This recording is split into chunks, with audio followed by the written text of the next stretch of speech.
Hello, আজকে হলো মন্দারমণিতে আমাদের সেকেন্ড ডে। ঘুম থেকে উঠেই আগে 2 কাপ চা অর্ডার করে নিয়েছি, এরপর ব্রেকফাস্ট করে যাব সমুদ্রে। এখন আমরা হোটেলেই আছি। চা খেয়ে ব্রেকফাস্ট করে আমরা যাব হচ্ছে সমুদ্রে। তো গিয়ে তোমাদেরকে সমুদ্রটাও দেখাবো, চলো দেখতে থাকো। চা খাওয়ার পর ব্রেকফাস্টটাও আমরা অর্ডার করে দিয়েছিলাম রুমে। সমুদ্রে একবার নামলে তো খাওয়ার কথা মাথায় উঠবে, তাই আগে খেয়ে তারপর যাব। খাওয়া শেষ করে রেডি হয়ে বেরিয়ে পড়েছি সমুদ্রে নামার জন্য। আর এখানে আমার মেয়েকে যতটা হ্যাপি দেখছো, এরপরে ঠিক উল্টোটা হবে। সমুদ্রে নামার জন্য রেডি? ইয়েস, চলো লেটস গো।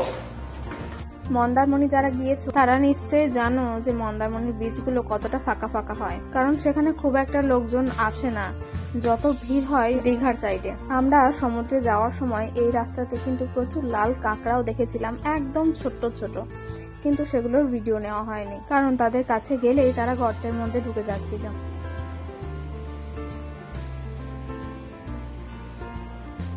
আমার মেয়ে যে জলকে কি পরিমাণ ভয় পায় সেটা তোমরা নিজের চোখে না দেখলে বিশ্বাসই করতে পারবে না। সমুদ্রে নামা তো দূরের কথা, পায়ে একটু জল এসে লাগলেই বিভৎস চিৎকার করে কান্না করছিল।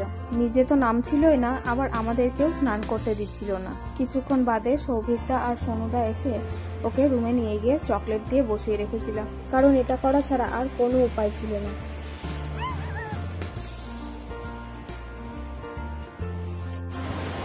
স্নান শেষ করে আমরা বাড়ি ফিরছি।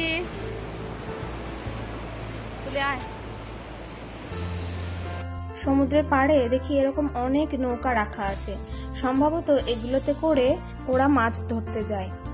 সমুদ্রতে স্নান করে আমাদের ঠিক মনটা ভরেনি, তাই এসে আবার সুইমিং পুলে ঝাঁপ দিয়েছি।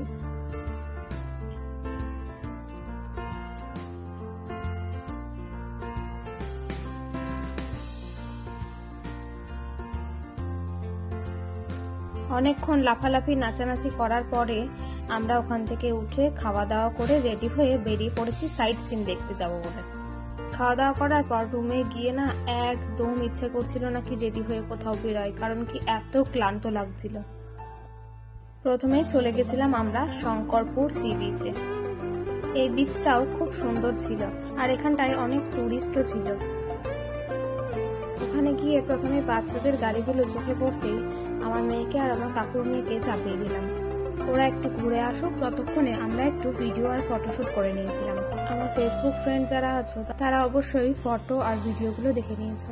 আমার মেয়ে প্রথমবার এই গাড়িগুলোতে চেপেছিল। আমি ভেবেছিলাম ও হয়তো ভীষণ কান্নাকাটি করবে, কিন্তু না, ও খুব মজা পেয়েছিল।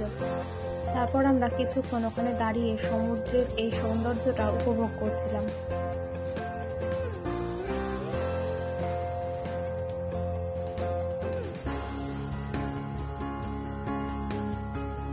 এদিকে ওদেরও গাড়ি চালানো শেষ, এরপর চলে যাব অন্য সাইট সিনগুলো দেখতে।